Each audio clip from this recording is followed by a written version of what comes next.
And good morning. We are Thursday, February 6th, 2025, here in House Transportation.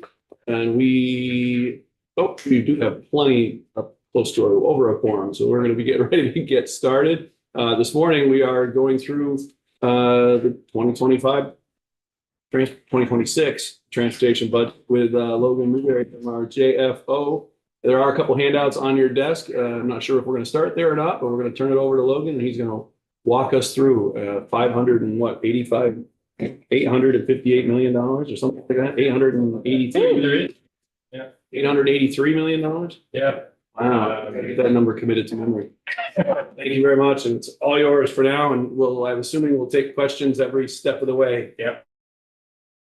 Committee member to dig in and ask and go from there.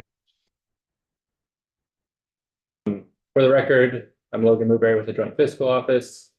And as mentioned, we will be discussing the FY26 budget, the GovRec version, and then we'll be doing a comparison between last year's budget and this year's. So to start, let's walk through and share this.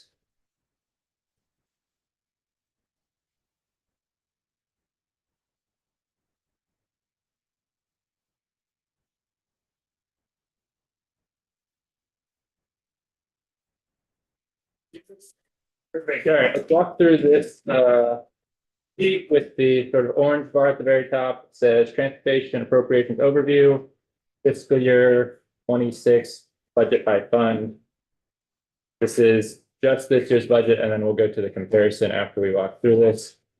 I'm not going to go through all of these numbers with you, but I wanted to provide this sheet as you all have been hearing testimony from the different departments about the specific areas within their budgets and where they're going to do with their monies. This sheet just sort of provides an overview of the entirety of the transportation program and sort of breaks those down by the sections as they've kind of been presented to you.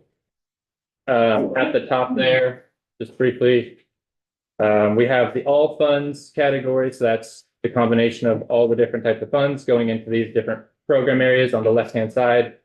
They have T funds. We know what that is. That's our transportation fund. Federal funds, anything coming from the feds. Local and other, that's our local funds. And then I believe some clean water funds are included in that option. We have an interdepartment transfers. So those are transfers that occur between different agencies and stuff like that. We'll talk more about that when we get to the bottom. We have our TID fund, which we've also talked about, and then our internal service fund. And that you'll see there's only one section that does that, and that is our central garage, which is an internal service fund. We can talk about when we get there. So, and then the first column there, I added this. This just shows a percentage. So each line item is a central percentage of the total budget. So if you wanted to compare, see how much or what percentage of the grand total each section was making up. Again, I'm not going to go through all of these unless there are questions on specific things. I'll just point out some of the larger ones. First down the list, DMV and Finance Administration are both decently sized budgets. But then once you jump into this program development, this includes most of the building projects that the state's going to undertake as they're laid out there, paving, interstate. So this is really where a bulk of the money in this budget goes to. You'll see $411 million.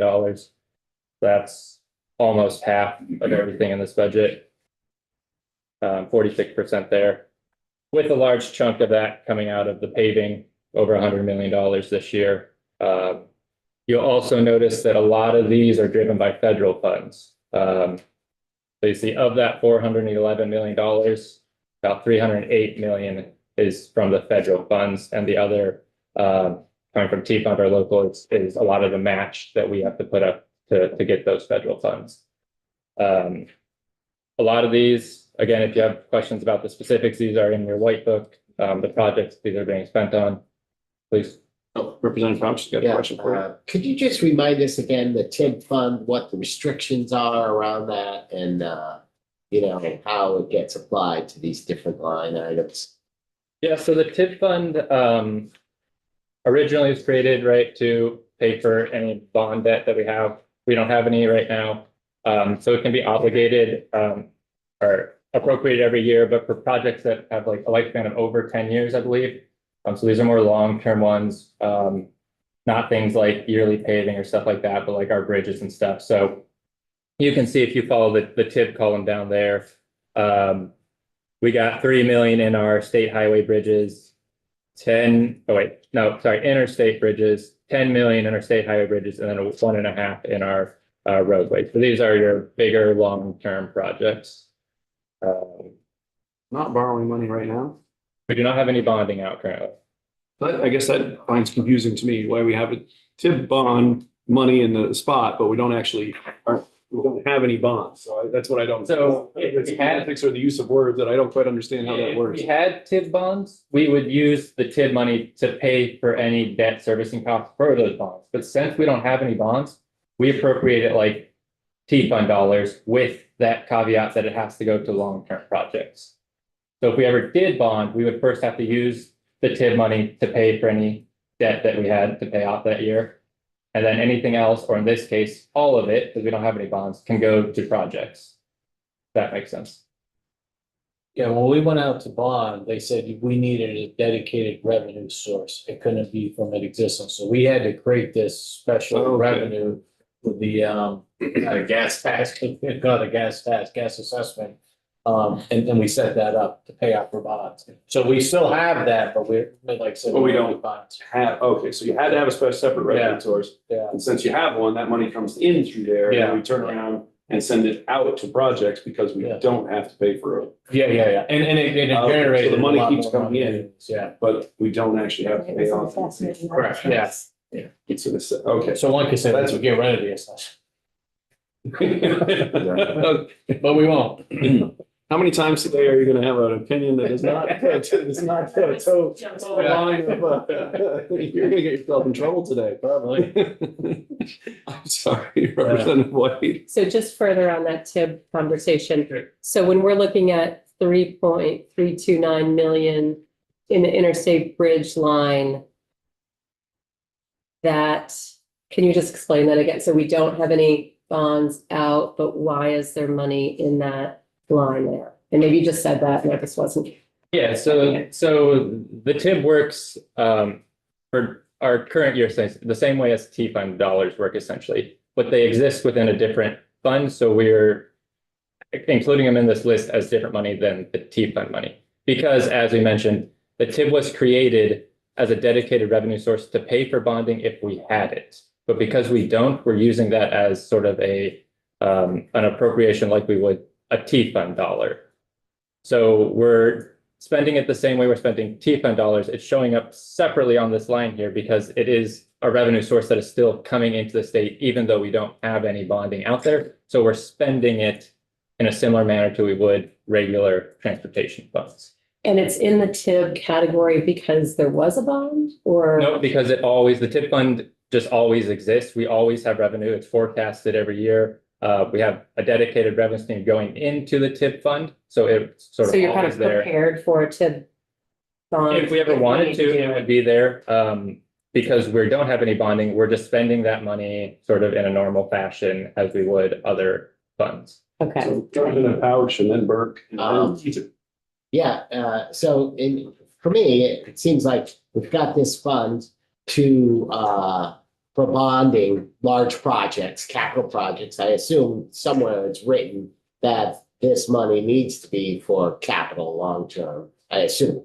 I'm curious, when was the last time we had a bond project?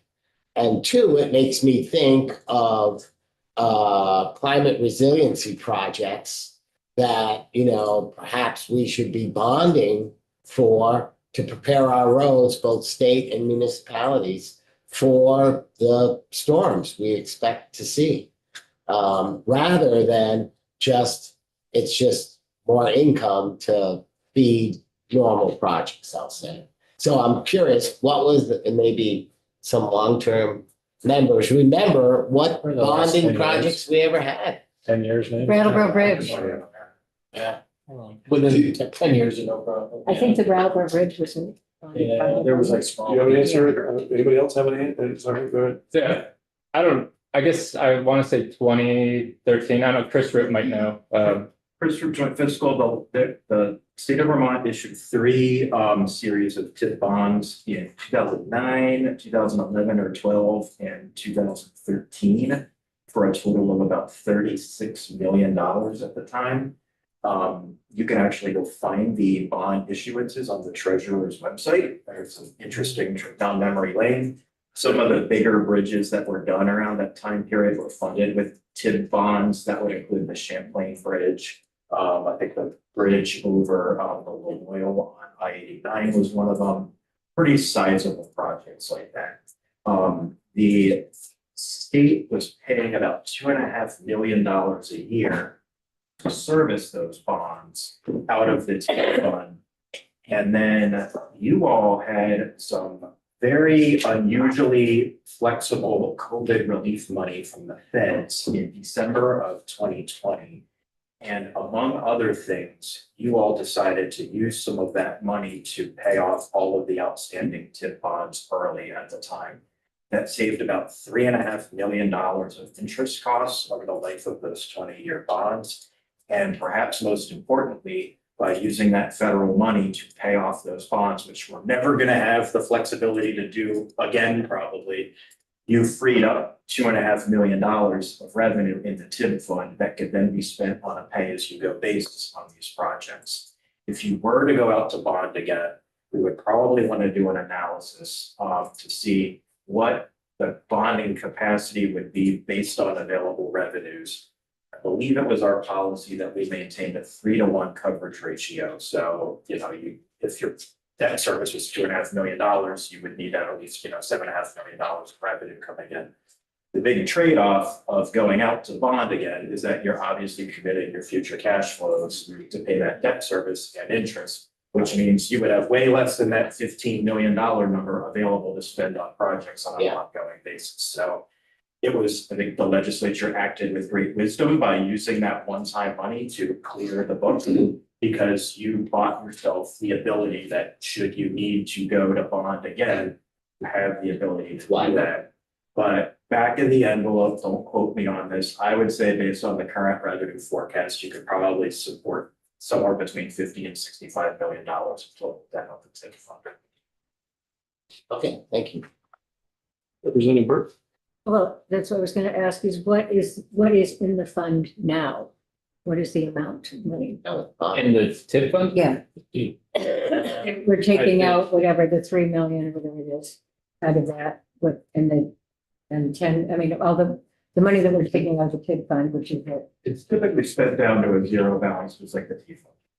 every year. Typically, yeah. Okay, But sometimes like the forecast, one fund might go up and one fund might go down. That actually happened in this last forecast. So the governor's recommended FY26 budget includes a transfer of, I believe, 2.3 million from the T fund to the TIP fund to true it up to the forecast. And you all have done that in the past, and it's just sort of an accounting practice. thank you. Representing Keith. Remind me again, what is the source of the income for TIP? 3 cents on diesel and 2% on gas. Cents per gallon? Is that what it is? Yeah, there's an assessment levied on gas, so it's a 2% assessment on the price. The percent or? Percentage. Oh, it is a 2%, yep, percentage? 2%, so it's an assessment, and there's a diesel 3% or 3 cents on the diesel. Okay, so one's a percentage and Yeah. one's, okay, that's what I'm hearing. If you want to get real wonky, Representative, the percentage gets translated to a cent per gallon equivalent every quarter. That's what I'm remembering from business. Thank you. Right, you're all set with that then, Representative Allen? Yes. Okay. Back to you. Sure. Let's see. So yeah, as I mentioned, paving is the big expenditure in this program development, which is almost 50% of the budget. Moving on from there, going down, you'll see maintenance is the single largest appropriation line here. And almost all of that, 110 million of the 117 million is T fund dollars. So this is the single largest place of T funds in this budget. This is how it is. There are not many maintenance activities that qualify for any federal funding, so it largely comes from the state budget. So the big ones, you go down to this first blue bar, you'll see this is the total V-Trans program. So these are the things that the agency projects they'll be working on. This makes up a large portion of the budget. As you can see there, 89%, $786 million. And then we move into, I'm sorry, Representative White? Just to clarify, when we look at aviation as a line item, when we're talking about paving runways, that's in that aviation line or that's up in the paving under program development? so for aviation work, it would likely be in the aviation line. I mean, we'd have to look in the white book to see exactly, but usually most of the paving work goes in for like runways and stuff like that would go there. Logan, how hard, I'm sure it wouldn't be to do it, but if we took or maybe you already have it, if you have the lines of the budget in terms of maintenance being number one, if you were to put them 1 through however many 25 lines there are there. As In the highest to the lowest, the highest to the lowest, and then having some level of history, 5 years, maybe 5 to 6 years of how much they've gone up and down in the last 5 or 6 years. I'm kind of curious to compare and be able to show what programs have grown or not grown and which programs are Sure. flat funded versus only seeing it in a 1 year. But I don't know if that's an easily put together or available spot. I'm curious. And you can get a little bit of it when we have one prior year to compare it to, but I can't see paving versus 5 years, but I also can't see maintenance. I'm curious how it, and then projected. So you could probably put 4 to 5 years and then the budget and then the piece of where we're at. I'd like to have members see sort of what historically has happened. And I guess, as you mentioned, maintenance piece, I'm not sure what the right word is. It's 13% of the total budget, 13% of the total T funds. I'm sorry, the entirety of the budget, yes. yeah, it's 13% of the entire budget. It's one line. And if we were to want to change something in that, we can only change the one line. There's no sub line in effect that you can. I mean, you could get more granular with your specification if you wanted to, but no, as far as it is sort of appropriated out, it is one line item to maintenance. Whereas we can on the other lines, you could, if we wanted to go to park and ride and the committee wanted to add projects or something in effect, it's much easier to slide it in there than it is if you had a subsection of one of these other areas. Not do. Within the white book, yes, it's broken out. I think within the actual appropriation, this program development is one appropriation. You would specify within which area and what project you'd want to change. And we could work some language up that would do something similar in maintenance. Maintenance just isn't broken out like we have here in the program development section here. But on the next sheet, I have the listings of how these appropriations appear within the big bill. And so you'll see that program development is all one appropriation. They just break it out within their white book into these different sections because it's a lot of projects.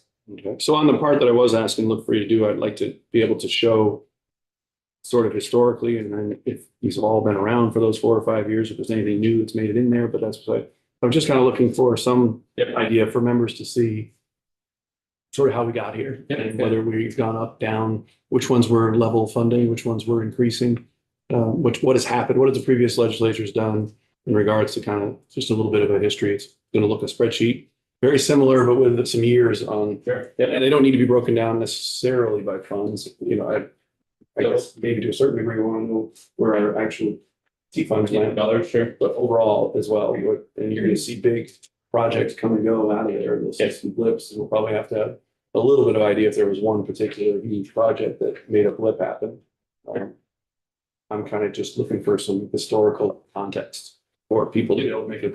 Really, I lost track of where we were at, but I see a couple hands over this way. If there's anybody in front of Representative Wells, I apologize. We can jump in right after. How often do you pave the interstate, and is it just sections per year? Or do you go 3 or 4 years and pave all of 91 or 89, or what? How does that work out?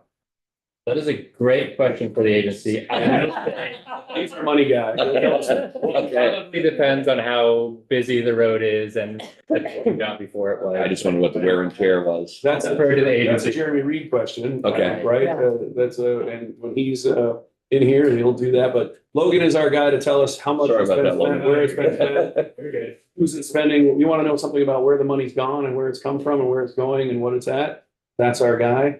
As far as deciding who, where, When and where. why and where and when, that's somebody else. That's the agency, but or Okay. us. But Logan's going to tell you what happened and what the money is and where does it go. Yes. Mr. Representative Powell? Yeah, just to comment on that, if you remember, the state has a program to measure the quality of all paving Mhm. on the state roads, and then they use that as their guide of where to go next. And we heard from yesterday, I think, saying, hey, that municipalities could use that sort of data too, to understand the quality of their roads using the same system. So right now, the municipalities just do it themselves rather than. Do you know by have- chance what the wear and tear, how many years it is between? No. Okay. No. But my question is, and I think I know I asked the AOT on this one, is just how do we know that we're capturing all the federal money that's out there? I mean, so they've, put it against these programs and public transportation, just for example, is 42 million in federal. Do they know ahead of time, or any of these others? Do they know this is the maximum we can get? And I'm not picking on public transportation. This is the maximum we can get. Now we got to come up with the match. Or are they, so yeah, is that out there, or So, is it? yeah, a big chunk of it is sort of like formula funding that they know what they're can expect each year. There are also competitive aspects. The agency, at least as far as I've been here, I've been very aggressive in pursuing as many federally competitive grants as they can. Those they're not guaranteed to win. So it is a little of both, right? There's an amount, especially in some of these like core paving and interstates and stuff like that, that we know and that the agency can plan on, and that's how they sort of do their budget. Because it's a formula. Yeah, It's so what you get. yeah, at the federal level, it's sort of like set as like an allotment that our state gets, so they can kind of count on that, which is necessary, right? Because projects take many years to complete, right? So you got to be able to know what your funds are in advance, sort of thing. And then the competitive aspect, if we're competitive enough to get a grant and we can use those funds, right? Sometimes we are, sometimes we aren't, and depending on the status at the federal level, whether grants are available or not, can change up the funding makeup. But so it's a little bit of both. So it would be fair to say for this budget, there's formula funds that we know what we're getting, and competitive grants that we know we already have, and it's in this budget. There's nothing out there that we're hoping for a grant. Not that I'm aware, but again, I think the agency could speak more authoritatively on like what programs they're applying for and are expecting to get. But yes, a large portion of this is sort of formula money that we know we're gonna get. Yep. Okay, let's see, where was I? So total V-Trans projects, after that, we're looking at sort of our town highway section. This is money that goes out to municipalities or towns to help support them in some of their roads or other programs. Some of the big ones are the town highway bridges, which is federally funded, which helps with bridges over, I believe it's 20 feet in length, helps towns build or rebuild those. And then the other big one is the Town Highway Aid Program, which is T-Fund dollars that gets appropriated every year that goes to towns to help them with their general road needs. Pretty flexible on what they can use that on. And then there's some other programs within their structures, and things like that. I think you've heard testimony on what some of these have done at least. They're all various funding sources. A lot of these are the T-fund dollars. You'll see there's about $50 million there, and then 37 million federal. A lot of that is in your bridge program. And this year these make up about 10.9-11% of the total budget. And then very last one, we have the transportation board, which is a relatively small amount every year that just goes to pay for some stuff related to the transportation board. At the bottom, you see our total funds there. As mentioned, 883 million is the total between all funds. 331 million is coming from the T fund, and 452 million is coming from federal monies. And then what we have here, local and others making up about 24 million. This interdepartment 30 million, which we'll see on the next comparison sheet, is higher than last year. This is a lot of FEMA money that we're getting that is being transferred from the department, DPS, Department of Public Safety, I believe. So that's why there's a large bump here. There's also some state match money in this fund, helping us meet that FEMA match requirement. And then the TIP fund, as we discussed, and oh yes, let's talk about this internal service fund. This is the central garage fund. You might have heard about this in the maintenance presentation. So as we might know, the different areas of the agency sort of pay the central garage through this internal service fund for the rent and the gas and the maintenance of the vehicles they use. A vast majority of this comes from maintenance, which uses a lot of the vehicles in the central garage. And so this is the accounting to sort of make sure the central garage has the money it needs to keep the fleet going. Where is that? Logan? So central garage is sort of in the center. It's 2 above the V-Trans programs blue line.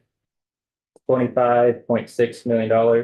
And you'll see that's all coming from that internal service fund on the far right. So potentially you could have in that column, service fund, internal service fund, red numbers that say, oh, some of that's coming from this, some of that's coming from that, right? I mean, it's all coming from these accounts, and the majority of them you're saying is coming from the maintenance. So potentially it might say, minus 20 million there or something. Sure. So I think maybe what you're trying to put is the internal service fund is sort of a duplicated appropriation. It's appropriated in maintenance and also here. The reason it's sort of broken out here is to track it and to keep track of the service fund and that transfer that is occurring, sort of thing. But yes, it is in sort of both those places. It's not coming from anywhere else except on this sheet somewhere. Yes, I think if I understand you correctly, yes. It's basically the monies are coming from different departments and Yes, paying a fee back to central Correct, garage. correct, yep. supporting It's it. all internal to the agency being paid to the central garage, yep. Okay, Representative White's still going. It's I have a okay. question. It's Okay. quite all right. I don't want to sound that way. Logan, That's what we're here for. what is municipal mitigation assistance program and the public assistant grants, which are at 0? yes, so the public assistance grant, if I'm remembering correctly, was a federally funded program that is no longer in service, and so that's why it was 0. I believe last year there was some money in it, but this year there's no money. The municipal mitigation grant assistance, I'm not as familiar on the specifics of it, so I'd want to get back to you on the details. But these, I know our program, it did go down a little. When we go to the comparison sheet, you'll see it did decrease a little bit. I want to say a portion of this is Clean Water Fund, but don't quote me on that. Oh, looks like I might be correct on that. But I can get you the specifics of like what these programs do. And where the funding is all coming from.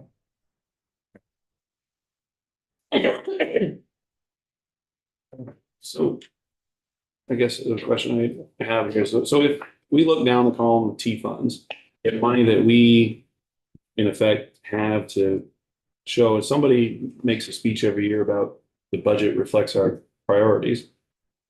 So if I look at it, that would say that our number one priority of our transportation dollars is to have the maintenance fund is the biggest piece, no matter how you look at it. You could say that. I think, What I'm saying is that I think some people read it that way. I think to take one fund in isolation from the entirety of the budget is maybe not the whole picture of the story.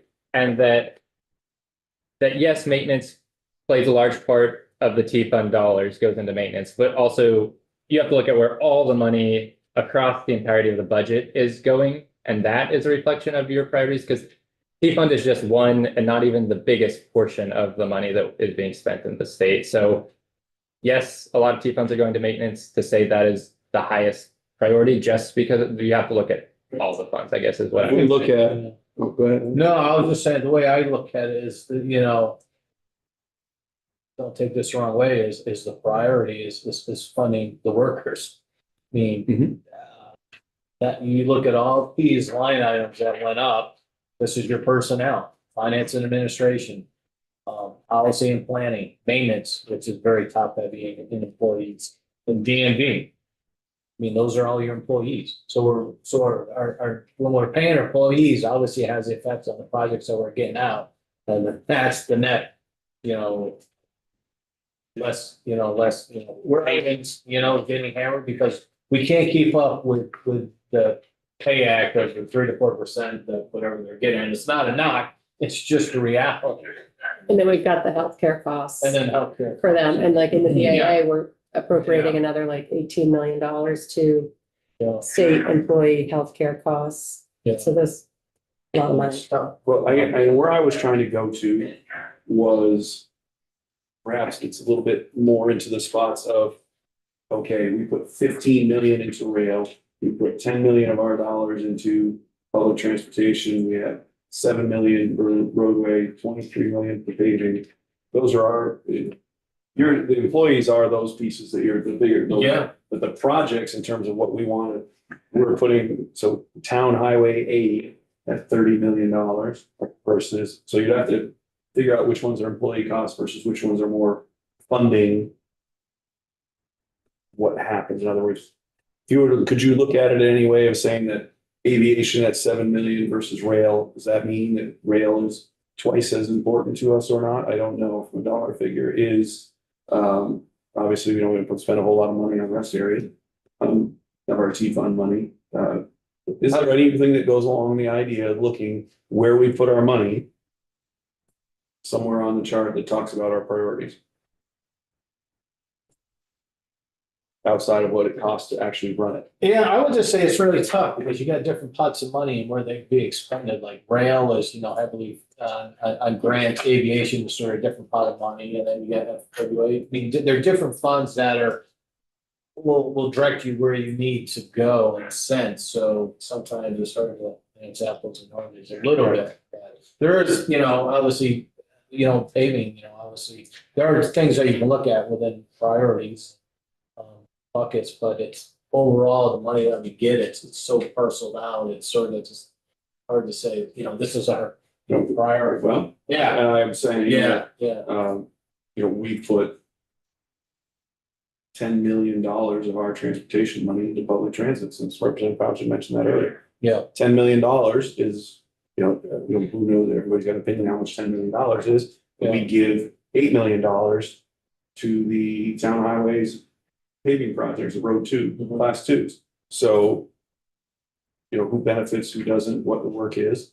I'm not saying I have an answer. I'm just trying to look at, has it been a reflection of priorities or not? And is it? And is that a conversation that we should or shouldn't be having? That's what I'm going to, please. I'm squirming over here, Mr. Chair, because I think this is a really, really good conversation. And to sort of respond to what you're saying and what Representative Corcoran's saying, when I view this personally, I view this not as much as a list of your priorities, as much as a reflection of your constraints.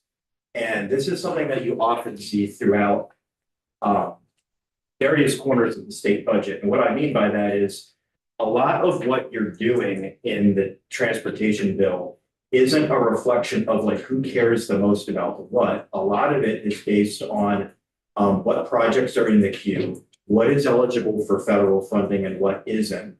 What the cost drivers are in terms of like your bid costs and things of that nature, and what are your match rates. So that's why I think it's really important to look not just at where you're spending your T fund, but look at the total number, because the match rates with federal money differ for various programs. So like the fact that you're only spending a little bit on interstate bridges from the T fund doesn't mean those aren't important. It's just that it's a 90-10 split there. So more of it is federal.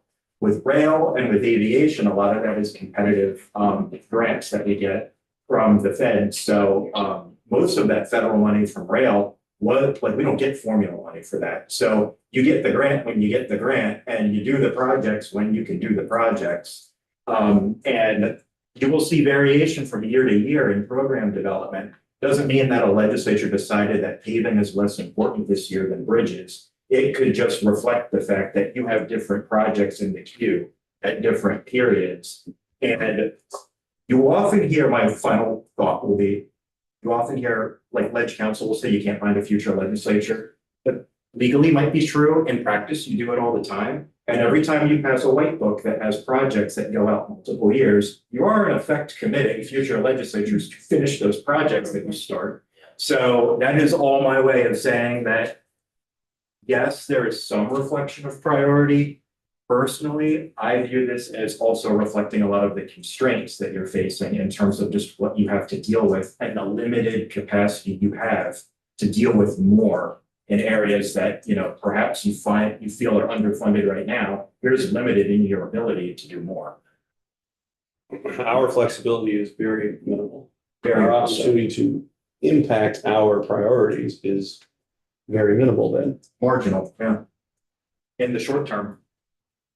And that is where I guess I would have gone next, is the short term versus the long term. How do you, it is whatever that, everybody uses the analogy of a steering ship. It is incredibly hard and slow to turn in that direction, because the annual activity is almost like it's locked, into the word for constrained, maybe not entirely locked, but awfully close.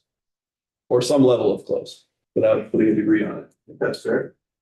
That's where I wanted to head. But please, where was the order at this point? I guess Representative Couch and Representative White, did you already? Just to sort of add on that, which is a statement I've made already, is that, you know, obviously AOT is looking to where we should be, you know, maintaining our roads and keeping them in good shape. But I have to believe a portion of their prioritization is, where's the federal money? And then, you know, once we grab that federal money, now we start deciding what's left in the T fund for things that don't qualify for federal money. So I think that skews the priority of certain things. And I'm not saying it's bad, I just, you can't help it to not reach out and grab as much federal money as you can. But, you know, I wonder if the conditions of the things we apply federal money are equivalent to the conditions where we apply T-fund money. Representative White and then Representative Brown. Yeah, I just, Chair, I liked where you were going with kind of looking at our T-fund expenditures and thinking about priorities. And I look at our public transit program, our aviation, and our rail. So like public transit, 10 million of our T-fund, aviation, 7 million, and rail, 15 million. Not looking at federal funds. I recognize that's a whole other, but you know, I think about usage in Vermont, like how many Vermonters are we helping by these different pockets of money?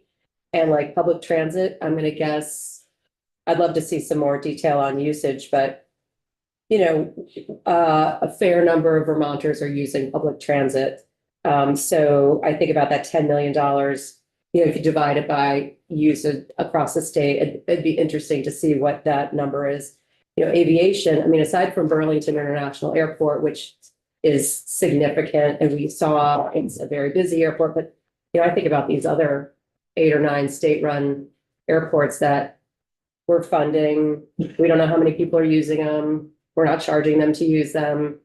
You know, so that to me feels like, oh, $7 million when how many Vermonters are using those private runways? I question that. Not quite. And then rail, you know, again, I think we've heard a good story about rail usage increasing. I think it was like 15,000 to 30,000 over the last couple of years at Amtrak. Anyway, so I just think that's an interesting way to be thinking about, like, how many Vermonters are we helping and with these different pockets of money? And it'd be interesting to kind of look at usage divided by dollars to continue to inform that conversation. Representative Longley. Well, to kind of maybe take where Candace is going in another direction, slightly another direction.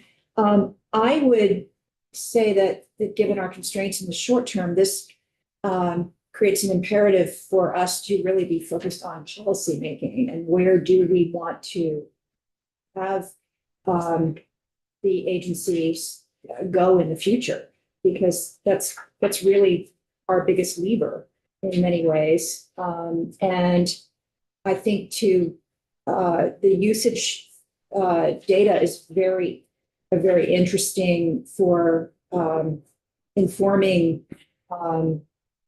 return on investment of these very limited funds.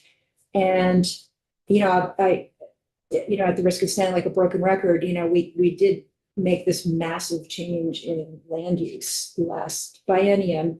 We really want to try and focus housing and delivery of many more services in our historic centers and along rehabilitated corridors. So I think, right now the AOT is still very much a highway oriented organization. They're working on shifting that, but I think for me, that's kind of the low-hanging fruit. It's like, what could we be doing on a more granular level in our communities, which then gets us back to some of the town highway funds and resiliency, and how can we ensure that the very limited funds that we have are being used to build the most resilient, walkable, livable, financially productive, attractive Vermont of the future. That's what I would want to put out there. I understand the interest in developing priorities based on the dollars. I do find it runs a little counter to the fact that some of the point that Chris was making about the fact that we've obligated ourselves out for many years. And so there's a funding stream and there's an expectation that we have things to do. And so that I hesitate to make any drastic changes because of priorities. Okay. The other thing is that I think we ought to be more thoughtful, or we could be more thoughtful, that when you talk about aviation, those are great economic drivers. Think of all anyway, and also rail. So it's not just how many Vermonters they serve, but what is the multiple rather of the money that is spent, and that's almost impossible to find out. So what I'm suggesting is that just dollar amounts are almost irrelevant to priorities. It is almost baked in to what we have to do because of the long-term commitment that we have made to these projects. And I think that the T fund must be centered around roads, because that's what we're here for. All the other auxiliary interests are important, but the roads are the most important. They carry the most commerce, they carry the most people, and they have the most importance in my portfolio. Thank you. Representative Burke.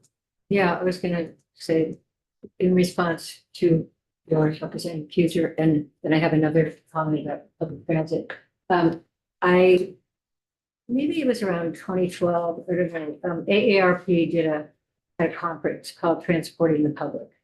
And it was really about, you have a gradually aging population. Now, obviously, 13 years later, 15 years later, that's different. And they would talk about how do we diversify a transportation system to accommodate this, because some people are not going to be able to drive. People already, sort of refrain from driving longer distances as they age. So I think that we need to really keep that in mind, is that not everybody can drive. Not everybody can afford a car. And, but also I think keep in mind the elder situation. And I'm hoping we're going to hear from Kelly Core of the AARP at some point. Sorry, I was responding to a scheduling problem. Yeah. Sorry.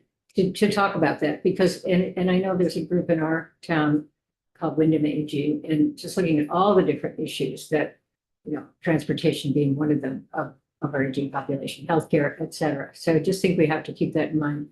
The other thing I wanted to say is, this report that Ross gave us, the group performance report, digs into a lot of the data about usage and all the different transit providers and what the usage is and what the cost is per passenger, et cetera.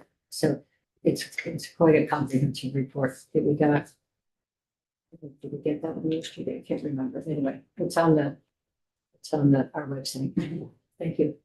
Thank you. So I have started sort of the part of the committee discussion part that is part of the morning, but I've probably been a little disrespectful to Logan's time in that regard, because he needs to get us through the rest of it. But where I was trying to drive different conversations, and I appreciate the back and forth, is probably more of the the 10:45 to noon. So I've sort of combined it into one piece by practice. So I definitely only did let you get back to keep walking us through the rest of the numbers.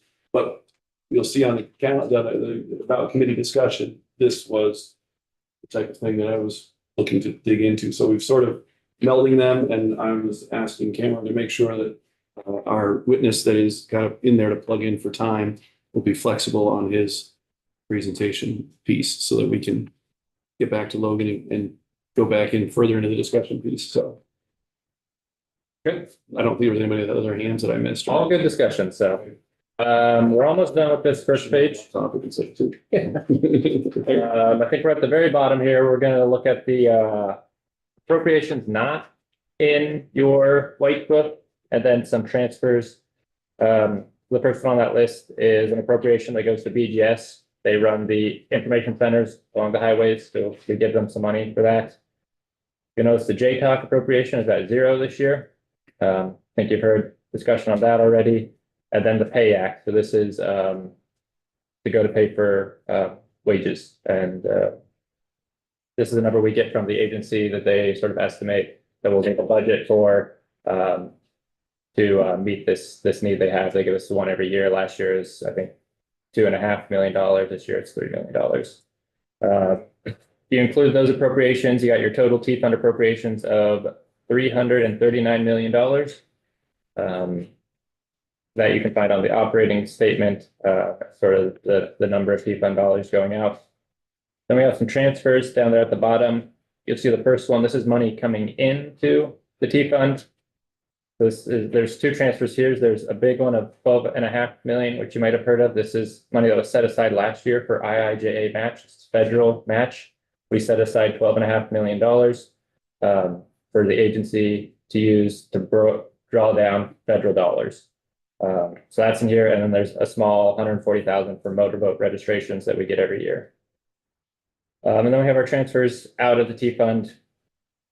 These are things like our debt service, little portion there, downtown fund, recreational trail funds, the central garage transfer, which is a statutory add-on to that sort of internal service fund. That's to ensure that the fleet stays up to date and well maintained, and just ensures that the costs are being covered there. And then into our stabilization reserve, which is a statutory transfer as well, to ensure that we have 5%, a max of 5% in this stabilization fund.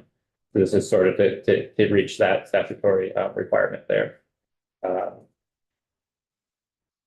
that is it for this first sheet we got through. And now we can. Questions on pulls rank on this one for us. Yeah, yeah. It's a quick question, the Pay Act, over the years, we had a practice for what is called the 56th week there to sort of set aside. 27th. Or 27th week there, to set aside because we don't want to get hit when that time comes up. Yeah. Did the administration didn't look like they set aside any money for this? I thought there was no.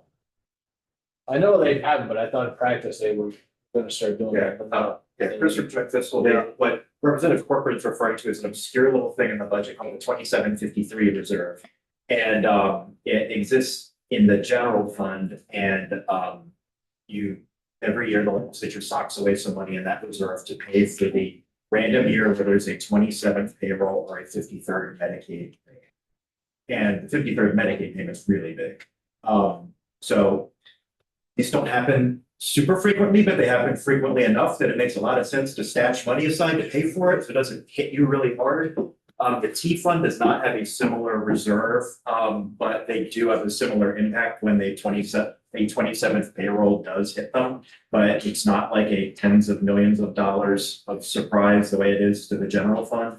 The Pay Act number you see here, which there's a similar number in the general fund, that sort of represents a placeholder number that's calculated by the agency as sort of an estimate of what additional money they want to set aside to pay for the expected pay increases for the upcoming year and sort of bridge the gap between what they think they can meet with their base approach and what they expect their payroll might actually need. But Representative Corcoran is absolutely onto something, but we don't systematically by statute reserve against the 27th payroll at the T fund, just with the general fund. Representative Pat? The stabilization reserve, where does that go? And how much is in there now? So it's 5% of the prior year's appropriations go into a stabilization reserve, which is essentially like a worst case scenario. We're out of money. We have debts to pay. This money can be used to make our ends meet essentially. So it's It's a piggy bank. It's a piggy bank that we set aside in case of an emergency or something. And it helps a lot with our credit ratings and stuff like that to have these sort of funds set aside. We've required ourselves to do that. We have, yep. And how much is in it? It's 5% of the prior year's appropriations. So this year, if I have it on here. This is what's required to get it to that level. Yes, this is what's required to add in so that we meet the 5% statutory maximum Of the total budget. of the AOT appropriations, T fund appropriations. So I don't have the number. It's like, Well, what this year's number is I don't know if it's on this sheet, the but fund total is 5% prior year. prior years. so if this year's was wherever the total T funds are, that would be the number has to be 5% of that. And this is on the operating statement. If you'd like to go through that, we can pull that up at a date and walk you through all that. We're gonna go over here. So these are basically P and Ls to me. And so we have a balance sheet out there that you're telling me that I understand that there are funds we got balance sheet dollars. Is that true? I guess I don't know. So this is a P and L to me. This is an operating statement. And now we have a P and L, which includes all your assets. And you're telling me that we put money aside in a reserve fund. Yeah. So we should have a line item that shows a bank balance in our balance sheet. There is on the operating statement, you can see, especially for like the stabilization reserve, it will tell you the balance in that In round figures. low, 15 to 18 million. Okay, so we spend some of that money then? Yes. Okay, Chris from Joint Fiscal, there's a similar construct in the general fund. The state typically has not dipped into the stabilization reserve unless something has like really dire happened. In layman's terms, this is sort of like that $100 you keep at the bottom of your checking account to make sure you don't bounce a check, but you don't ever actually spend it. gotcha. And the intent is if you have a sudden revenue downturn in the middle of the year, it's so you can close the fiscal year in the black. No, I agree with the concept. I'm just trying to understand what I'm looking at. Thank you. That was helpful. Where does that appear on, It's not on the It's not here. definition on a page, it's on the operating statement. And you'll see in the same deal with the budget bill, you'll see money going into the stabilization reserve for like the general fund. Sometimes you see money coming out. Because if prior year appropriations decrease due to like big reversions or things like that, sometimes we have to take money out of the stabilization reserve, so we don't exceed the 5% max. But just in all my time here, and going back for quite a while, the legislature and the administration have always had a policy of keeping it at the 5% max. Thank you. So in really simple spot, that $331,755 of T-fund money appropriated, if it were passed that way and appropriated Yeah. 50 or yeah, million, we'd have to have that 5% fund, which is 16 million and something dollars. And so we have to put $1.8 million to make sure it gets to 16 million bucks.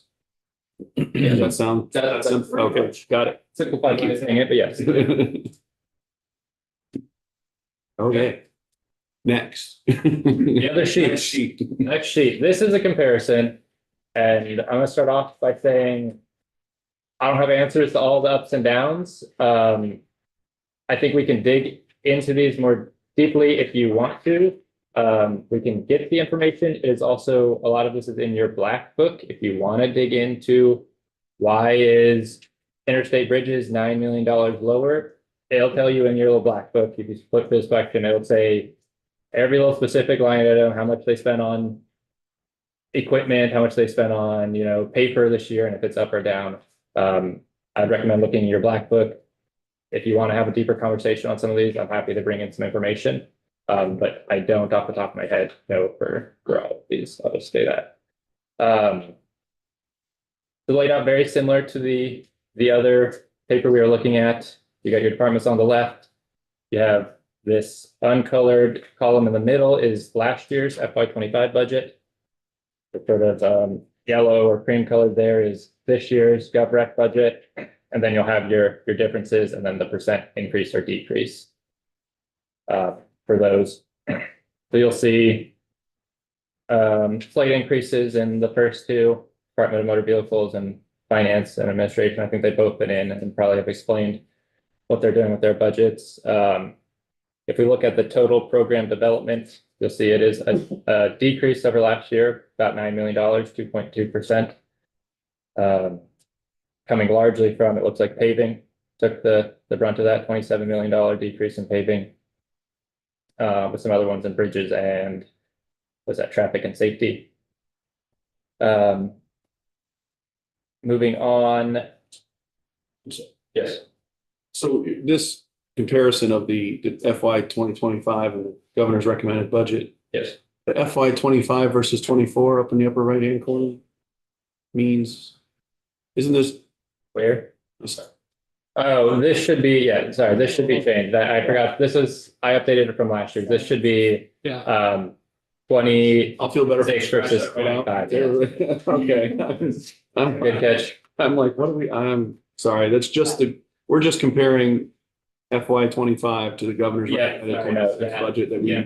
that we have in effect in our white book and all combined together. Okay. We're not doing anything to do with the previous years, previous to that. We're talking about what's going on right now versus what the budget has been recommended. I will make that change for next time. Okay, sorry, I just No. Good. throw it off there. Representative Burke, I'm sorry. Yeah, there in the categories, from last year is the incentive programs. What category are they in? I didn't see them in environmental policy or in policy plan, or at least not in the white book. But they're the general fund? Oh, Yeah, so they probably, wouldn't be found in the book. yeah. I don't remember what program. I think they were in environmental policy and sustainability, had some of them. At least they give the presentation on them, I believe.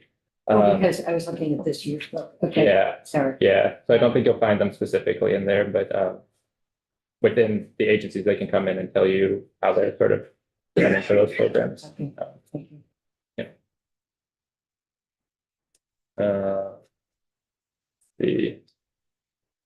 Looking at the rest, I'm not going to go through all of these. You can see, we'll see total programs, the blue line there. is a very slight increase, less than 1% increase over last year. And if we look at the town highway programs, this had a decrease of about 5.3%. A lot of this coming from that town highway bridges, which, as mentioned before, is a lot of federal funding in that one. Almost all, I think all federal funding in that one. And then that public assistance grant, which mentioned is no longer running, is also federal funds. So I think a lot of the decrease there is federally funded. I'll make note of this town highway aid. This was something they discussed last year. We changed sort of the formula of how that was funded. So this is at the CPI increase of 3%, as is statutorily required. Moving down the page, you can sort of see the breakout of the funds there, total AOT programs. Really, this is a very small increase, less than 0.5% total fund increase this year. And then you'll notice, as I'd mentioned, that interdepartment transfer you'll see is $25 million more than last year. That is your FEMA funding in that one. And you'll see we had a decrease of $41 million, $42 million of federal funding this year. I also want to make note, as Chris mentioned earlier, you'll notice the TIB appropriations we have here, 18.7 last year and 19 million this year. If you're paying close attention to the forecast, you'll notice that forecasted revenues in the TIB were below what we have appropriated here. So the agency is proposing to make a transfer in the C section of this year's budget to address FY25. They're going to make the transfers this year to sort of shore up these accounts for FY25 and FY26. So to make all the numbers match, they're doing a transfer of it'll be $2.3 million to account for that revenue downgrade.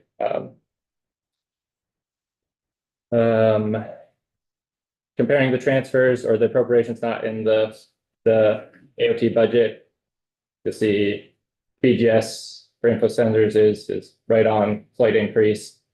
You'll notice the lack of the JTOC appropriation, and then that slight increase in the Pay Act. Going down to transfers there at the very bottom of the page, you'll see last year that from the CFCEI, that's the cash fund for capital and essential investments or something along those lines. Last year, there was $25 million that came out of that fund to help do federal match. This year, there's that $12.5 million. Then our other funds, that's the motorboat registrations and all the other transfers that we do through statute as discussed on the last page.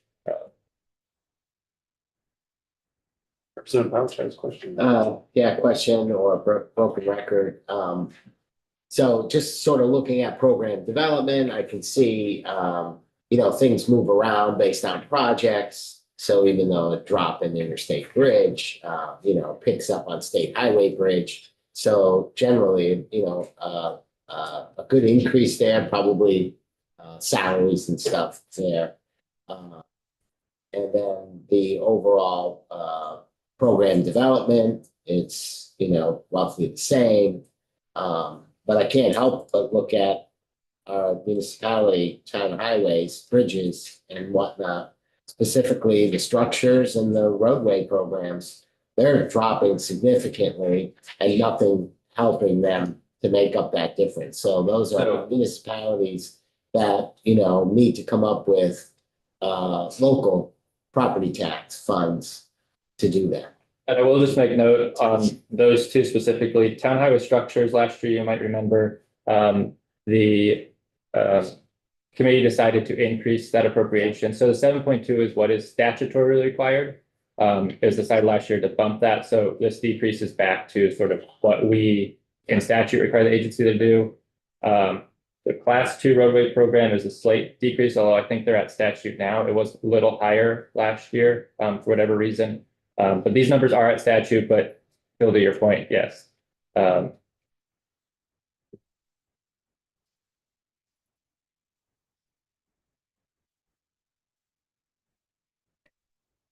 Representative Allen? Yeah, I guess I'm trying to ascertain which of these figures represents what's required by statute, the minimum required by statute versus what is being, it's hard to compare, like what is being, other than maybe, and the percentage, I'm looking at the percentage changes too. So what is driving some of that? And there's a way to, Yeah, I could get you a list of which of these are statutorily funded and which are project-based. Was that correct? There's only three of them that are statutory. It's Structures, class 2, and town highway. Okay.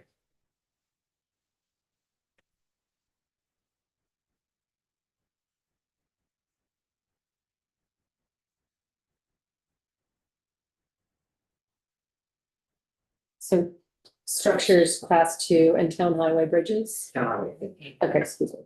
So 9/11, 9/13, and 9/15. Correct.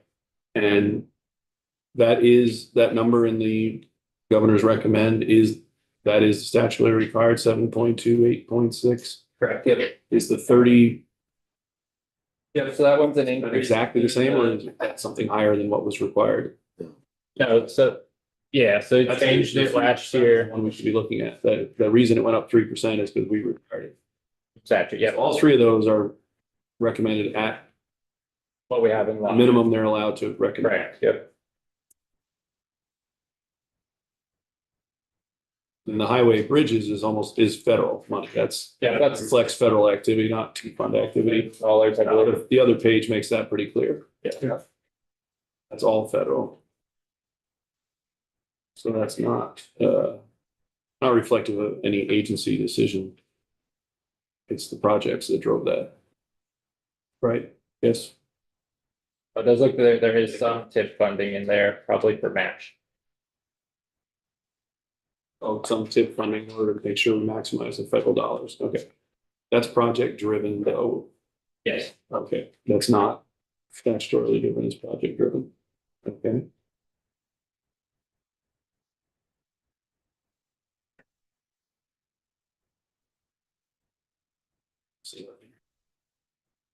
I'm sorry, Representative Thomas. Thank you. I just wanted to also express, highlight, express some concern around, the similar decrease in the town highway program overall decreased 5%. Public transit is also seeing a 5% decrease, and, folks have brought up the, question of maximizing the amount of federal funding we can get. I am aware that at least one of our providers gets additional funding based on ridership. And if we're decreasing our investment in public transit and cutting routes, will likely lead to decrease in ridership that could at a certain point put in jeopardy the federal funds that we're able to get to support that service too. So just noting that as well.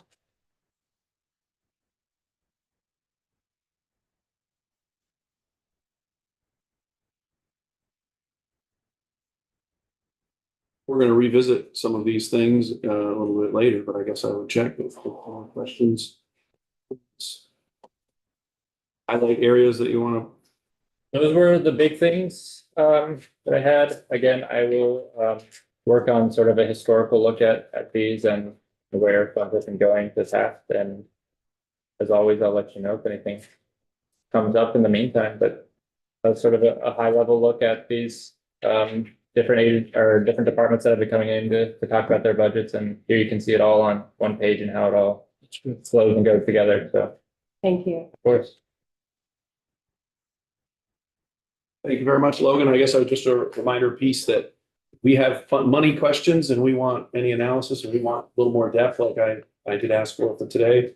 This is where we'll get it. And then we'll be speaking a lot more of our ledge council when we move from the budget to the language of the bill.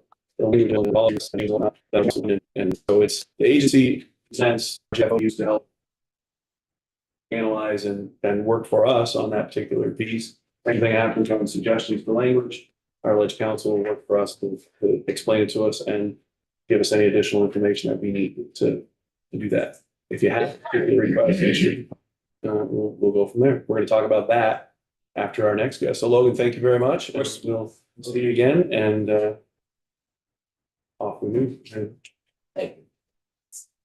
The snow has started. You ought to see the radar. This is going on till dark. Yes. You can start coming on up. Saturday night, another one's gonna come through. I wasn't sure we were on time or not when I asked her to send you a note and, what? yeah, you know, Yeah, so, someone was supposed to come.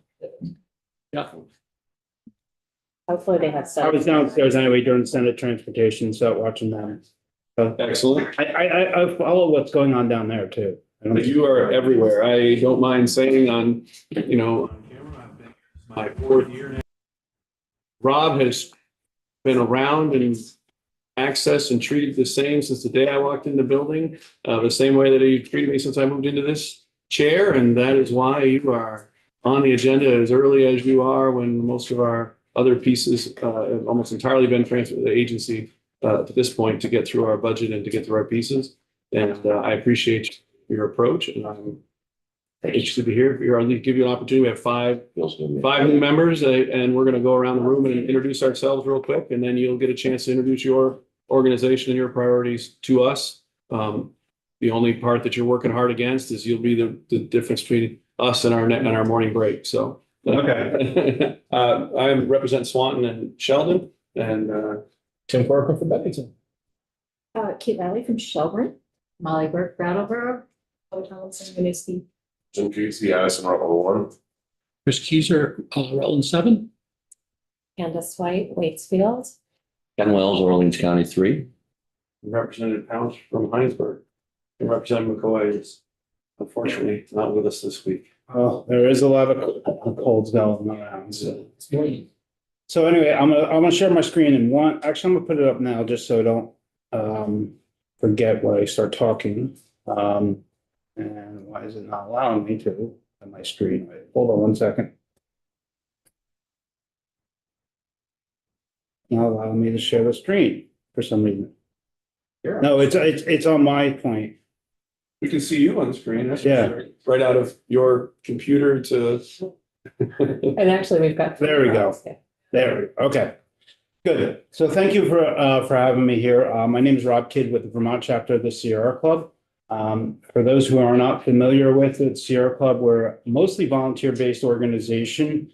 I am the one staff person for the state of Vermont. I live here in Montpelier. My office is in Montpelier. But I have about a dozen people who volunteer on my transportation team. I have an all local Vermont executive committee that are based throughout different parts of Vermont. And we also have a legislative team following up on different legislative policies. There are three other national staff people who live in Vermont, but they don't work on Vermont issues. So you may see them from time to time. One related towards issues, towards your committee, happens to work on vehicle electrification nationally. So sometimes I pulled him in to get involved. Nathaniel Schofield lives in Montpelier, but I pull him in as my expert witness at times. But we may have an opportunity for him. He has expertise on the advanced clean car tool rules, which is the Senate has been taking up right now. We may need to later on as well. But anyway, so myself here, many of you know me, is living here in Montpelier. I don't just preach about and ask people to do this. I live these values myself. A lot of times my bike is parked down below because I bike here. I live about a half a mile from the State House. Today, I actually walked. It was a little too cold for me to get my bike. And actually, my wife we have one electric car, and she is the one who drives to work. All my work is around here. So it's not just I'm asking people to do this. I try to live these values myself, but it's also I do this as a choice. I remind that as why I do this. I do this as a choice because I feel it's my obligation to create a better planet. But there are other people out out throughout Vermont who can't access that, who can't afford purchasing a new car, can't afford transit, can't drive because of some medical condition. So that's something we always have to think about and consider. So the Sierra Club in Vermont, we actually started working on transportation issues about 6-7 years ago. And a lot of people always question me, how does the Sierra Club, a conservation-based organization, want to work on transportation? Shouldn't you be protecting wildlife? Shouldn't you be protecting water or forest fragmentation? And it all works in line together, I think, the way we look at it.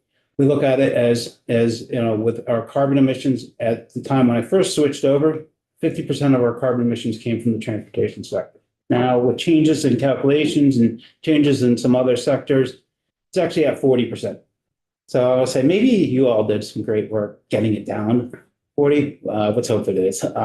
But you know, but that's part of it is our emissions. That's our largest emissions sector. But then also years ago, the Sierra Club, we were actively involved with advocating for a carbon pollution tax, basically adding additional fee to the gas pump. But we realized a lot of Vermonters could not make the switch, and they would be the ones burdened by it. So what we needed to do is go out there and create the new systems out there for people to travel throughout Vermont, not just rely on a personalized automobile. We need to expand transit. We need to expand bicycle and pedestrian infrastructure, and we need to rapidly electrify. So basically, I threw in here just a quick little my broad-based policy document that has all of our priorities. Now, if all of you came up with and passed everything on there, I would praise you to death every day and go, you guys are incredible. I realize that's not a reality. So, you know, so these are the ideas we have. I hope we can move forward to get to these ideas, but I'm not like, you know, like, I'm not demanding that you all get these done, but I want you to all consider it based on what you have, the difficult job you have managing, I think the $870 million budget. That's a major responsibility you all have to do, and you have to balance out with the other priorities. So I just want to let you know that I understand the hard work you have to go on. So first off, you know, like I said, is the first work I did around clean transportation was about EV, electrification. And there's a lot of people, a lot of hesitancy around electric vehicles. And I personally drive one, and it's my best vehicle I've ever driven in my life. I will not drive, I will never purchase another gas-powered vehicle. It is, I think, by far superior than driving a gas-powered vehicle. Because you do it, the rest of us are supposed to. I am gonna, yeah, I will encourage, I suggest people to do it. And I think people should make their own decisions on being able to purchase one. But then there's other benefits to society why we should need to transition. And so the cost of maintaining an electric vehicle is cheaper. The cost to power an electric vehicle is cheaper. Right now, the cost to purchase one is coming down, but still it's a little bit higher. So a lot of people who can't make that transition can't afford the benefits, can't access the benefit. I just saw some stat that an article just produced that it's $4,000 I think $4,000 savings and maintenance over the life cycle of the vehicle. $5,000 within 5 years just on the power savings because of the cost of it. So there are other benefits. Now, yeah, but Yeah. Are you the group, Jim Casey, Hubbard, are you the group that's gonna be suing us? no, Okay. I am not involved with any type of All right. lawsuit. So, you know, but this is also something else a lot of people don't really even understand. It's not just the carbon emissions reductions. It's also the health benefits. My wife is diagnosed with asthma, never smoked a day in her life. And they've looked at these different studies. Air pollution is a major cause of premature death, cause of major health impacts. And so it's something we have to look at in more details. Now I said electrification is one aspect to the mix, and the other issues I want to work on as well. So, you know, so basically we're looking on thinking that, you know, we need to provide sustainable funding for EV incentive programs. I think the Mileage Smart program that was created out of here is one of the best programs to help lower income Vermonters access used electric vehicles and hybrids and much more efficient vehicles. I know multiple people who have been able to access those vehicles because of that program. I think even the EV incentive programs are very dynamic, and it's been helping people transition. Vermont, we have now about 15% of our market share is through EVs. And I love my little dead end street here in Montpelier. There's 10 houses. We have 6 EVs on my little dead end street. Now, like I said, we're the ones that can have the means to be able to purchase one. There's a lot of people who can't, and that's why we're looking at it. The average cost of maintaining a personalized vehicle in the state of Vermont per year is about $11,000. So we need, if we're going to rely on single occupancy vehicles, we need to make it easier for people to get into the less expensive vehicles. So that's one of the things we really hope you consider supporting more of the Mileless Smart, supporting the EV incentives. I look forward to seeing the governor's proposal into how to access RGGI funds. I'm not sure if that's enough, but it's a start. So, and I understand the balances you all have to do. When we first advocated 7 years ago, I think it was about 7 years ago, to creating an electric vehicle incentive, there was a lot of hesitancy then because we're like, oh, is this the best thing for our technology? Are we going to get people prematurely? Well, I see it as we need an opportunity to make good on following through on our goals, on our commitments to climate accords. And for those who don't even really understand, if you look at it, the Union of Concerned Scientists did a report about in the region, said vehicle electrification would actually have positive benefits on a society, not just reduction of emissions. And the reason why is that you look at how much energy is being imported to the state through fossil fuels. Over $1 billion leaves the state of Vermont every year to the fossil fuel industry. When we electrify, it keeps that money in the state. 75%, around 75% stays within Vermont, creating more jobs, local, keeping the economy going. So I want to make sure I understand that part of it. When you say the money for fossil fuel money leaves the state, but the money on electric piece somehow stays in the state? yes, mostly like it depends on the state. I'm not sure I understand. How does it stay here? As I say here, because the jobs, the creating the lines, depends on the source of where the power is generated. And it's an average, so it's not like everything. Yes, part of electricity is coming in from Hydro-Quebec. But there's a lot of the power and resources because we have Green Mountain Power has their line trucks. They have all their equipment, their operations, all their building infrastructure, all the operations that work within the state of Vermont is happening here. Wouldn't all of the people that work on the gas piece and the gas, the convenience stores, the piece that delivers it, the same way they maintain the system to deliver it, the truck drivers that have to deliver it, the piece those people live? It doesn't add up as much. My numbers there I got from this are coming from the Energy Action Network. Yeah, I can get more details for you. What we're comparing. Yeah. I want to make sure I understand what you're comparing. That's what I'm getting at. Is it, because if you're talking about the ownership of the power or the source, that's a different, just trying to understand where you're coming from to say that it stays and helps here more, because anything that stays and helps people that come to work every day is something that, I'm interested in. I'm not interested. And, I certainly want you to be welcome to feel here. I'm coming to the piece. I just, understanding that was hard for me to quite get where you're headed with that. I'll get you more information for that, but my numbers are coming from the Energy Action Network, has had a whole lot of slides and presentations around how that operates. No, just further on that, I think that's a really interesting, it's a very compelling point.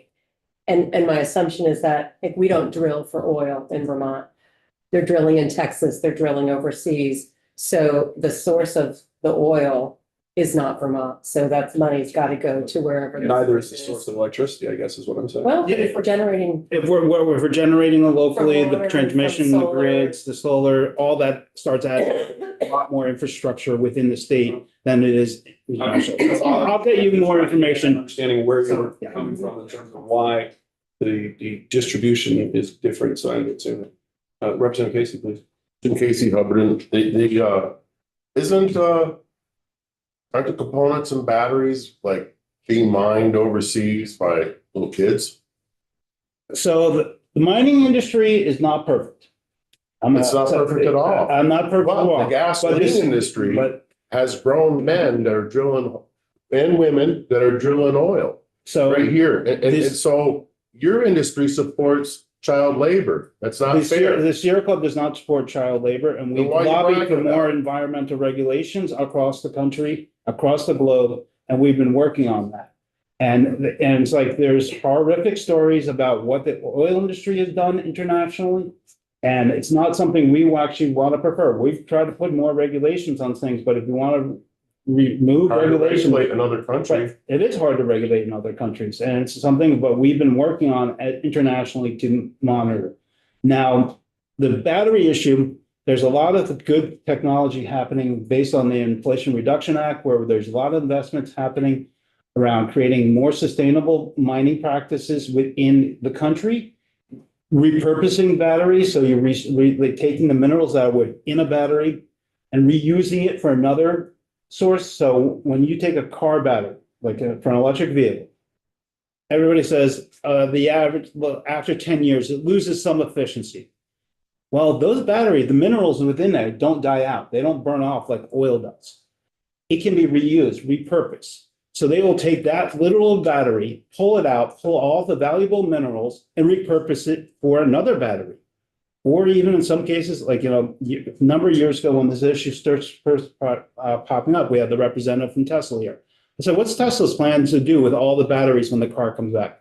Because, well, we're repurposing the materials into making power walls. So people like here can get a power wall installed on their house and be immune to power blackouts because they have a power system in their home. Or it can help storage for renewable power when they have it.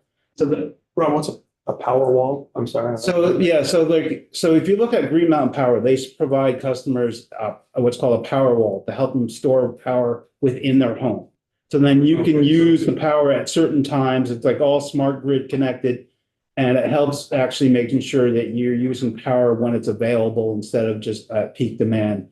Sorry to get you off track. Thank you. I hadn't heard that one before, but there's I'm sorry, we Representative Pouch, and I think Representative White did here. Nope. Okay. Yeah, so we're just talking about the cost to drive, that couple EVs.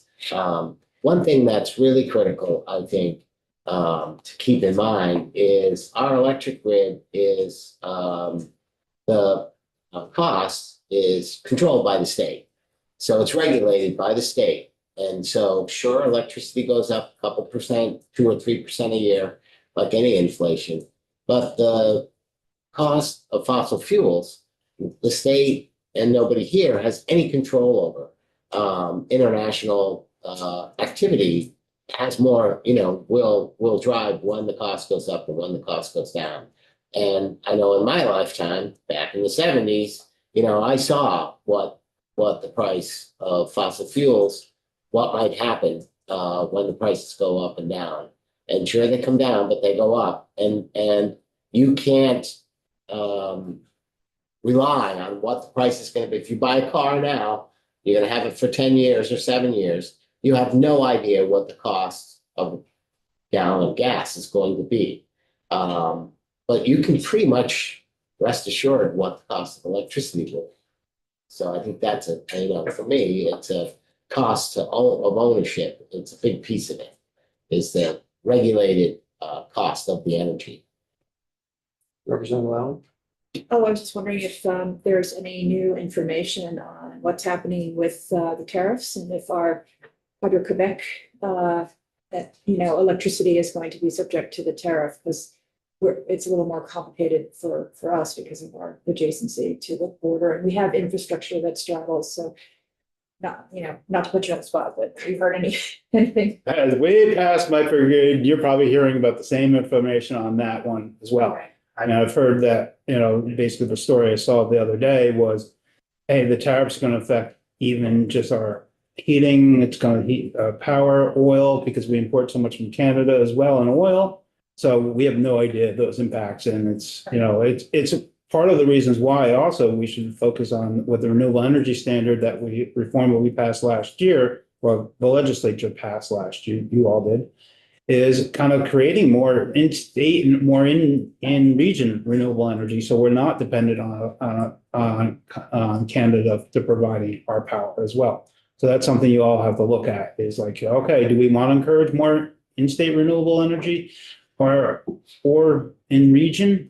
That's something I think is viable to consider while we branch her off into electrifying transportation. So anyway, Back to your transportation. back to my reflections. So basically, yes, we would hope you would consider supporting more EV incentives. I appreciate the letter that the committee addressed to asking the Appropriations Committee to find $2 million towards EV incentives. I think that's a good step. I know it's tight financially, so I appreciate those thoughts. I wish was more. Actually, but anyway, also what I really want to do is also I'm part of a coalition, Transportation for Vermonters. They came in last week. But one of the things we really see as a critical problem is about how do we sustainably fund these programs? How are we going to sustainably fund Green Mountain Transit, all the other transit providers? And I know there's some hesitancy about why we want to subsidize those things, and it's a concern. My take is we, as government, your job is to look out the health and safety and the general welfare of the public.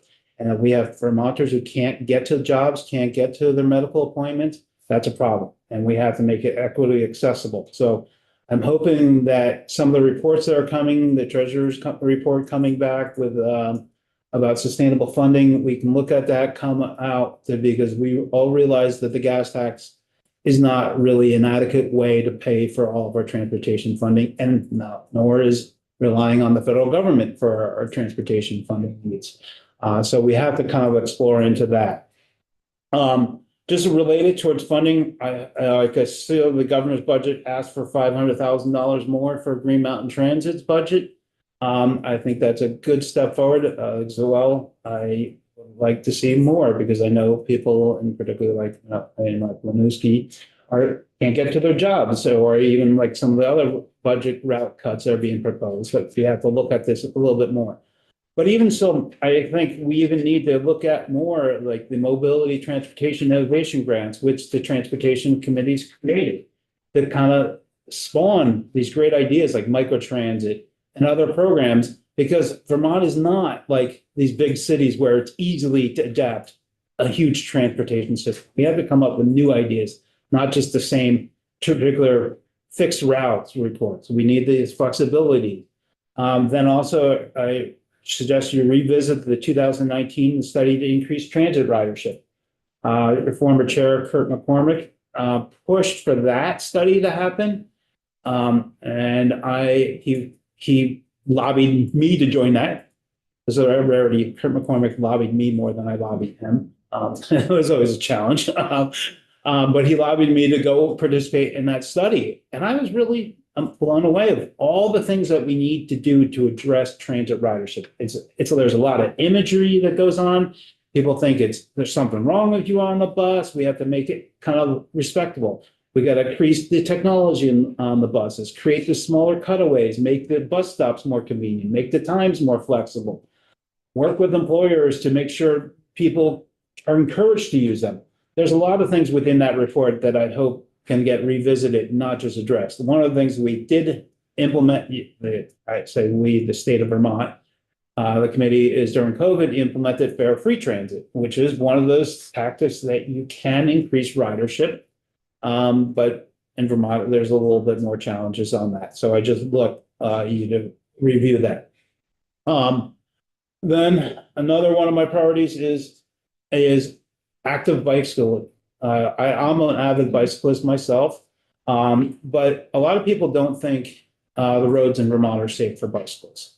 I've been on roads where I've had trucks pull up right beside me, honk at me, throw stuff at me, or come really close while I'm biking. I'm originally from New Jersey, so I don't have that fear. So I'm going to bike anyway. It doesn't stop me, but I've been told by people who don't ride their bike because they just don't feel safe. So one of the things we've been proposing, former committee member John Bartholomew had introduced a bill to do a feasibility study about building a bike corridor along US Route 5.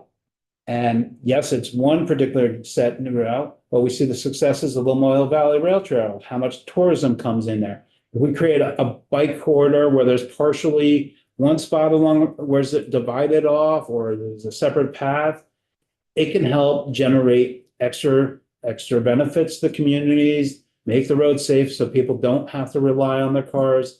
I'm not going to go into all those details, but it's one of those things I would like you to explore. The agency had done a survey of all the communities along that route, And I think it was 100% agreeing, saying, yeah, it's a good idea.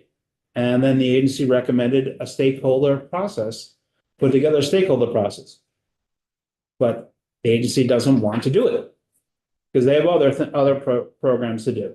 So it's one of the things I would like to see is a stakeholder process onto doing that.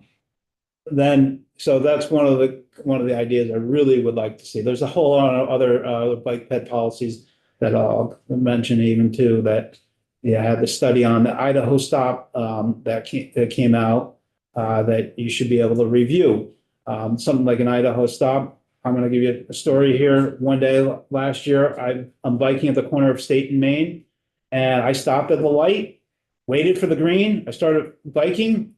Car almost came up and hit me and now if I just went beforehand when the red light was there and the pedestrian signal was going through, I could have gone right there, no problem. Car would have been able to see me. So there's things that we can do to make it even a little bit safer, accessible for people. You all passed last year the safe passing law, the 4-foot safe passing law. It was a guidance beforehand. And we heard for years, well, we really can't enforce it. Well, it's the law. And if somebody hits you on a bike, if somebody on a bike gets hit by another car, we know they weren't following the law. So we know that they can be charged with an extra penalty.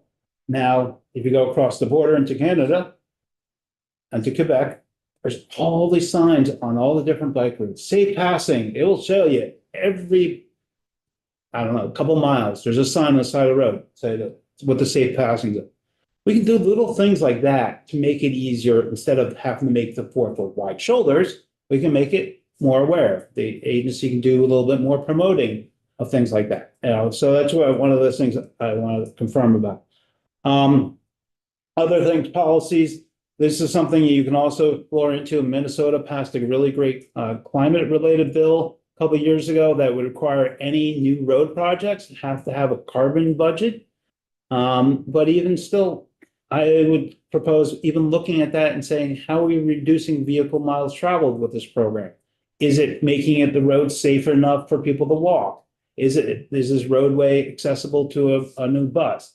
There's new different ideas that they've explored, and any of these policies I reference, I have a whole network of people who work on these policies across the country. I can bring in different people to have more expertise, but the Minnesota case scenario, I think, is a really good example of where you can use the metrics of, are we reducing carbon emissions?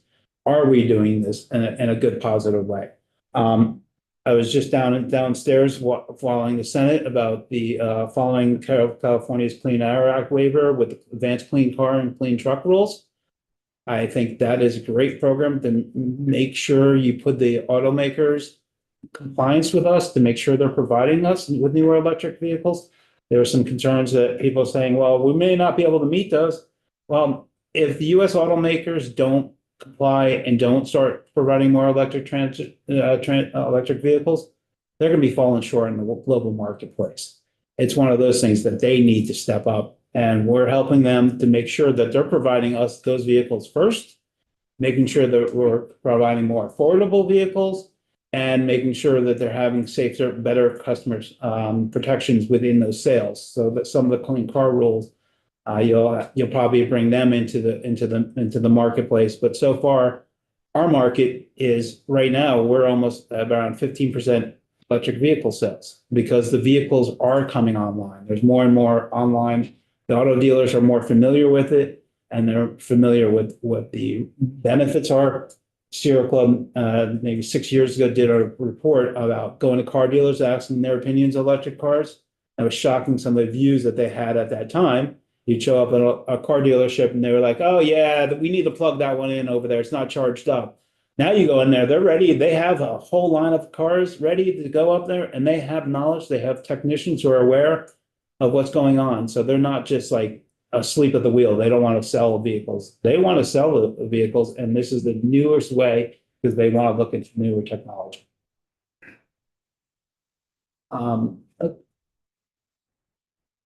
Got a couple minutes left. Okay. Well, the rest of the stuff is some of my other is much priority. So we don't need to go into as much, but I encourage you to do more about the deployment of electric vehicle supply equipment.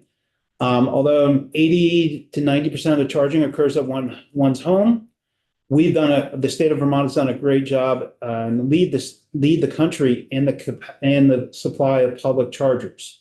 There's still more work to do because when people are traveling, they need access, but most people can do that. But I look at more support toward the the multi-unit dwellings and other considerations such as a right to charge bill, which will allow tenants to install chargers or those in condos. There's some challenges around that, but I would love to bring in more testimony regarding that. And then even supporting the other policies of investments in incentives for those who own buildings. And then some other things. I've always had this enforcing speed limits. Speed limits is a major safety factor, but it's also a major carbon emissions. The faster you drive, the more emissions you spew, the more costly it is to people. And the safety considerations, the slower people drive, the less problems you're going to have if you get hit by a car. So I encourage you to look into those and giving towns and flexibility to enforce speed limits more or even lower speed limits. And the Senate, I know, there's going to be a bill introducing about excessive noise pollution.